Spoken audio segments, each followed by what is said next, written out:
OTT की famous web series IC-814 the Kandahar hijack काफी ज्यादा चर्चा में है। सीरीज की कहानी जबरदस्त है तो वहीं आतंकियों के नाम को लेकर भी विवाद छिड़ सा गया है।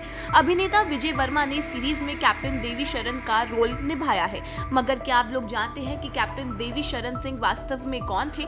जी हाँ, कांधार हाईजैक की कहानी अमूमन सभी जानते हैं। 24 दिसंबर 1999 को नेपाल के काठमांडू से इंडियन एयरलाइंस के एक विमान IC-814 ने दिल्ली के लिए उड़ान भरी।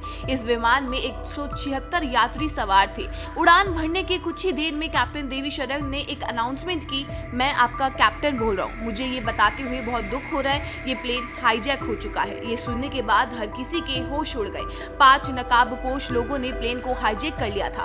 कैप्टन के सिर पर बंदूक तानी गई और प्लेन को पाकिस्तान के लाहौर ले जाने के लिए कहा गया। आपको बता दें कि कांधार हाईजैक को देश के सबसे बड़े हाईजैक के रूप में देखा जाता है। 7 दिनों तक चले इस हाईजैक में आतंकियों का प्लान लाहौर से दुबई होते हुए प्लेन को कांधार ले जाने का था।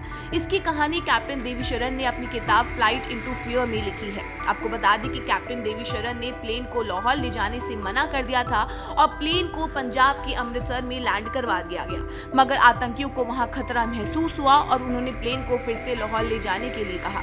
हालांकि लाहौर एयरपोर्ट पर प्लेन की लैंडिंग रोक दी गई। पाकिस्तान एयर ट्रैफिक कंट्रोल ने प्लेन को लाहौर में लैंड कराने की इजाजत ही नहीं दी। ऐसे में कैप्टन देवी शरण ने प्लेन की क्रैश लैंडिंग करवाने का नाटक किया और पाकिस्तान को मजबूरी में प्लेन लाहौर में ही लैंड करवाना पड़ा। इसके बाद IC-814 ने दुबई के लिए उड़ान भरी और फिर इसे अफगानिस्तान के कांधार में लैंड करवाया गया। दरअसल कैप्टन देवी शरण IC-814 को भारत के आसपास ही रखना चाहते थे, जिससे भारत सरकार जल्द से जल्द आतंकियों के मंसूबों को नाकाम कर सके। यही वजह है कि उन्होंने प्लेन को पहले अमृतसर में लैंड करवाया और फिर लाहौर ले गए, मगर आतंकियों के सामने उनकी नहीं चली और आखिर में प्लेन कांधार पहुंच गया।